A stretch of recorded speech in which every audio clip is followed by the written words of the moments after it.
Hi guys! So today I wanted to talk to you about creativity. And I don't mean creativity necessarily as just creativity in general, but creativity when you were a child. Because, as we know, children usually have runaway imaginations. Children can think up things that as adults we only wish we could comprehend. And when we get to be adults, we look back on these things and think, oh, why I was a weird kid and whatnot. Sorry to, reference Amazing Phil there, but it's true. And I look back on it instead and don't think why I was a weird kid. I think that I was a really awesome kid, and that I wish as an adult I was that awesome still. And the reason for this is because I look back, and as somebody who struggles with writing, I consider myself a writer, but I cannot write fiction very well. And I wish that I could. As I mentioned in my fan fiction video before, I like fan fiction because the characters are already kind of defined for you. You just kind of create the plot.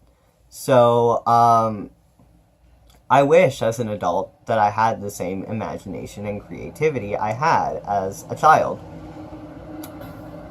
And I don't think I was weird at all. I think I was, like I said, I think I was an awesome kid, and I envy my childhood self. But I just want to think up some examples of creative things that my sister and I did as kids to kind of show that. One example was we had this family in our Barbie setups. It was influenced by a lot of things we watched. The main character kind of this story was Becky Platform, who was like a little child star like Shirley Temple. She had the wild curly hair and tiny dresses, and she would sing and tap dance. And she had two older stepsisters, which we get from Cinderella. Her stepsisters weren't bitches, though. I mean, they weren't perfect all the time, but, normal sibling rivalry. They were her sisters. And in their basement lived their washed-up uncle. Their Uncle Ken, who, I might be wrong, but I'm pretty sure we just had him wearing a tiny little pink house coat all the time. We really didn't have much Ken clothes. Most of our Ken dolls were Disney princes. So we put him in this little pink house coat that belonged to Barbie. And he was a washed-up actor. He was out of the acting community. I'm pretty sure at this point his wife had left him. And he lived in his brother's basement and just did kind of shit all the time. And he was a really, dumb blonde. So, Becky and her sisters, Chelsea and Nia, as typical, mischievous little kids, they took the radio and they put the radio on the floor. And this music, these radio reports are all coming out of the radio. And Ken thinks he's going insane because he's hearing this music, these voices coming out of his ceiling, and he doesn't know if it's in his own head or if it's God, and he's just freaking out like this. And when we're doing this, I'm saying maybe 12 years old. We're not small children, but I mean, I'm say 11 and my sister is 9, and we're thinking up this whole concept of the washed up actor living in his brother's basement and going insane because he's so dumb and he doesn't understand what's happening. And at the time, we were very much like this with a lot of things. Another example from our Barbie setups is, this is kind of where my sense of humor comes in. We had a child running around a pool. And the orphanage lady, who's kind of like a bitch, we get that Miss Hannigan from Annie, is telling them, okay, don't run around the pool. Haven't you read the rules? And then there's this list of rules there. And so the first rule is, the kid starts reading, and he's like, Rule 1, no reading. And she's just like, hey, you just broke the first rule. And it's just like, okay, list of rules that you're supposed to read and respect and obey. And the first rule is, no reading. Anybody who's played Cards Against Humanity with me might know that I love the cards that don't make sense. Um, like, what's all that noise? Blank, and then somebody playing silence. But, yeah, so that's kind of my sense of humor, and it stems all the way back to this. That orphanage one was a couple of years even before the washed up Ken. So this does come from further back in our childhoods. And it's just crazy to look back on these things and think like, wow, we had so much character development, kind of good sense of humor and good character development for these things. And as an adult who wants to write fiction more, I wish that I had that creativity, that imagination, that ability to create such characters. My sister was kind of the same way.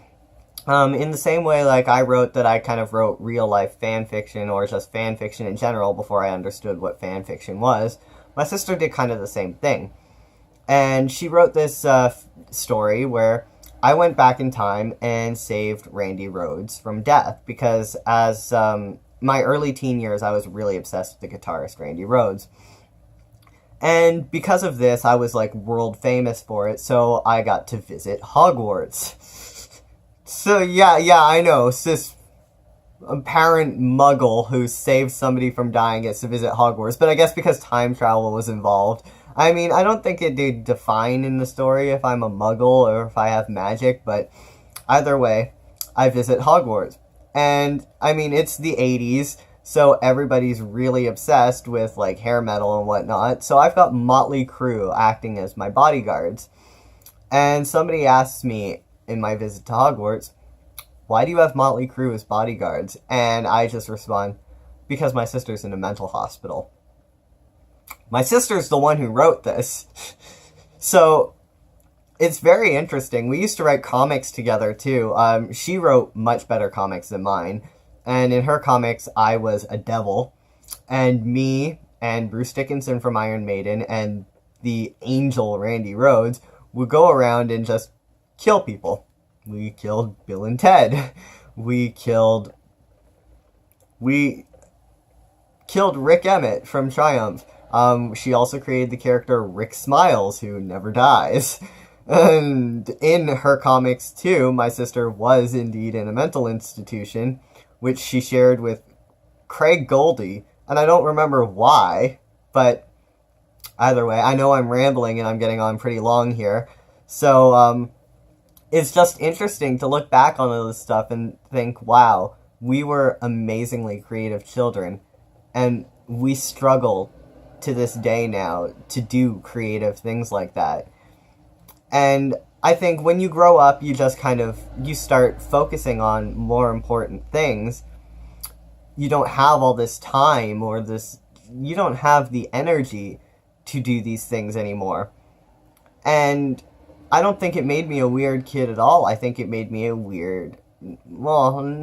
was a weird kid, but I don't think that necessarily is what made me weird. I think it made me a creative, imaginative child. So, all that aside, I know I've been going on and on. So, if you want to share any stories, if you've watched all the way to this point and I haven't bored you to tears with my stories of my sister and I as children, leave down in the comments any crazy, imaginative, cool things you did as a kid that, as an adult, you look back on and think like, wow, that came out of my own mind. I would love to hear your stories if anybody is actually watching this. And if you've got all the way to this point and you are bored to tears, I, number one, have to wonder why you're still watching. But if you are, just mosey along on YouTube. There's something more interesting than me out there. But hey, if this bullshit is right up your alley, feel free to subscribe. So, yeah, let me know your crazy childhood stories and tune in for more crazy bullshit from me as time goes along. Okay, bye guys.